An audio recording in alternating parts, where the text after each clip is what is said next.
नमस्कार मंडळी, श्री स्वामी समर्थ. मी संध्या. माझ्या चॅनलमध्ये तुम्हा सर्वांचं खूप खूप मनापासून स्वागत करते. बघा, कार्तिक महिन्यामध्ये शुक्ल पक्षात येणाऱ्या एकादशीला कार्तिकी एकादशी म्हटलं जातं किंवा देव उठणी एकादशी किंवा प्रबोधिनी एकादशी सुद्धा म्हणतात.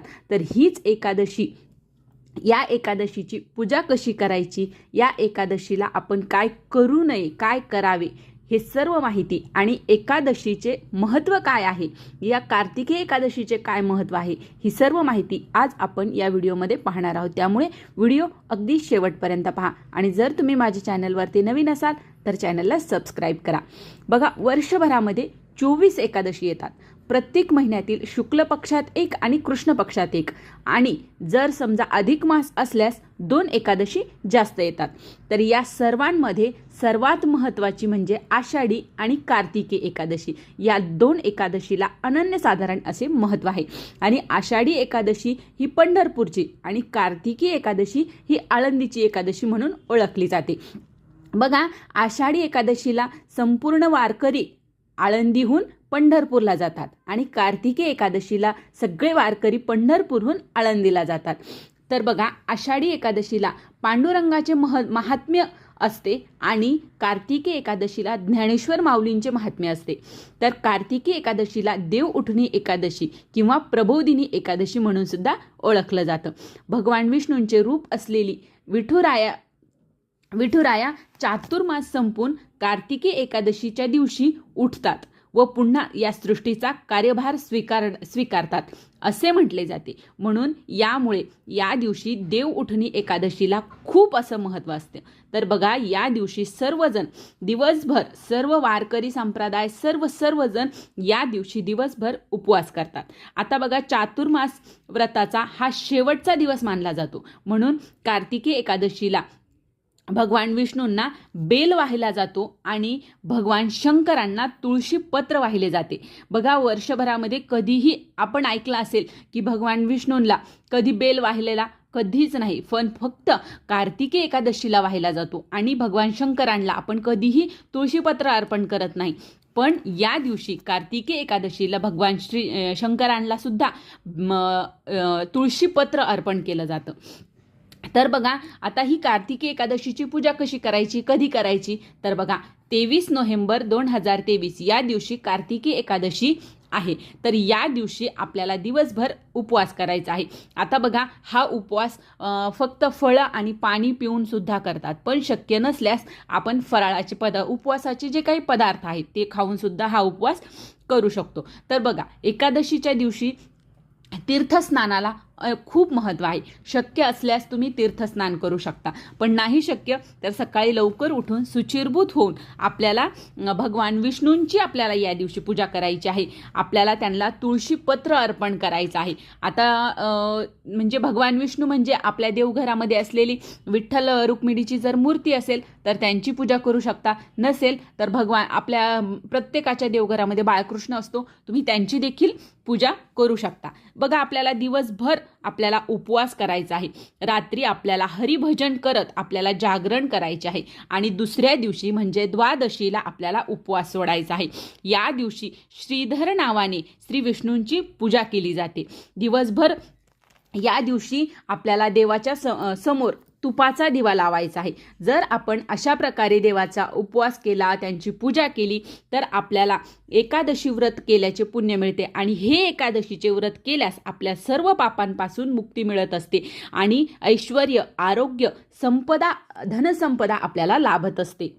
त्याचबरोबर बघा, या दिवशी सत्यनारायणाची देखील पूजा केली जाते आणि त्यामध्ये प्रसाद म्हणून बोरं, आवळा आणि इतर जे काही मौसमी फळं असतात त्यांचा नैवेद्य म्हणून दाखवला जातो. बघा, रात्री दारामध्ये तुळशीच्या समोर आपल्याला दिवे लावायचे असतात.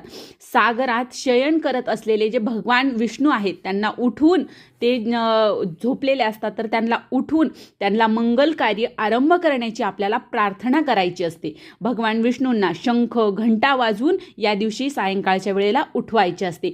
या दिवशी एकादशी महात्म्य पठण, श्रवण करायचे असते. त्यामुळे आपल्याला स्वर्ग प्राप्ती होते असं म्हटलं जातं. बघा, या दिवशी तुळशीचा विवाह देखील केला जातो. आणि फटाके फोडून त्याचा आनंदही आपण साजरा करत असतो. आता तुळशीचे लग्न कसे करायचे याचा व्हिडिओ आपल्या चॅनलवरती आलेला आहे. तुम्ही जर तो पाहिला नसेल तर तो नक्की पहा.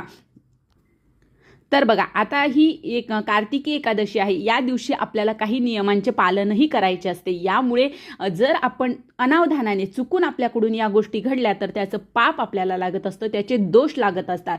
तर आता त्या कुठल्या आहेत गोष्टी बघा. आता आपण कार्तिकी एकादशीला आपण उपवास तर धरणारच आहोत, पण ज्यांनी कोणी उपवास धरलेला नाही त्यांनी सुद्धा या दिवशी आपल्या जेवणामध्ये तांदळाचे सेवन करायचे नाही. आपण तांदळाचा कुठलाही पदार्थ या दिवशी जेवणामध्ये खायचा नाही. बघा, एकादशीच्या दिवशी गादीवरही आपल्याला झोपायचे नाही. खाली बिछाना टाकून आपण खाली झोपायचं आहे, जमिनीवर शक्यतो सतरंजी चटई टाकून झोपायचं आहे. एकादशीला किंवा द्वादशीला दोनही दिवस आपल्याला चुकूनही तुळशीपत्र तोडायचे नाही किंवा मंजुळही तोडायची नाही. तुळशीला आपण लांबूनच हळद कुंकू अक्षदा व्हायच्या आहेत. जर आपल्याला या दिवशी आता तुळशीपत्र अर्पण करायचे आहे तर आदल्याच दिवशी आपण हे तोडून ठेवायचे आहे. या दिवशी चुकूनही मांसाहार करायचा नाही. या दिवशी खोटं बोलू नये. या दिवशी उपवासाचेच पदार्थ आपल्याला या दिवशी खायचे आहेत. आता बघा, ज्यांना या दिवशीचा जो उपवास आहे बहुतेक जण फक्त पाणी घेऊन करतात, पण जर शक्य नसेल तर आपण उपवासाचे पदार्थ जरी खाल्ले तरीही चालतील. बघा, कार्तिकी एकादशीला देवाचे तेज हे सर्व देवांचे तेज एकवटलेले असते. अदृश्य भगवंताच्या अस्तित्वाचा पुरावा म्हणजे पंढरपूर. वैकुंठ भुवनाच्या आधीपासून पंढरपूर अस्तित्वात आहे असे म्हटले जाते. बघा, पृथ्वी तलावर फक्त 2च असे तीर्थक्षेत्र आहेत जिथे जे तीर्थक्षेत्र कधीही नाश पावणार नाहीत. आता ते कुठले तर बघा, एक म्हणजे पंढरपूर आणि दुसरं म्हणजे काशी. म्हणूनच आपल्याला एकादशीला काशीला किंवा आपल्याला पंढरपूरला एकदा तरी जीवनामध्ये येऊन पंढरपूर किंवा काशी करावी असे म्हटले जाते. बघा, कार्तिकी एकादशीच्या दिवशी आळंदीमध्ये ज्ञानबा तुकाराम या नावाचा गजराने आळंदी ही दुमदमून जात असते. दिंड्या पताकांचे भार वाळवंटात उतरतात. संतांची मांदी आळी भरते. कार्तिकी एकादशीला दिवसभरात वारकरी आळंदीला येतात आणि त्यांच्या तोंडातून सतत विठुरायाचा नामघोषच येत असतो त्यांच्या तोंडातून. म्हणून बघा, शक्य झाल्यास आपण पंढरपूर किंवा आळंदीला या दिवशी नक्की जावे. आता बघा, जर नाही शक्य झालं तर आपल्याजवळ एखादं पांडुरंगाचं विठुरायाचं जर मंदिर असेल तर तिथे तरी जाऊन त्यांचं दर्शन घ्यावं, त्यांची पूजा करावी.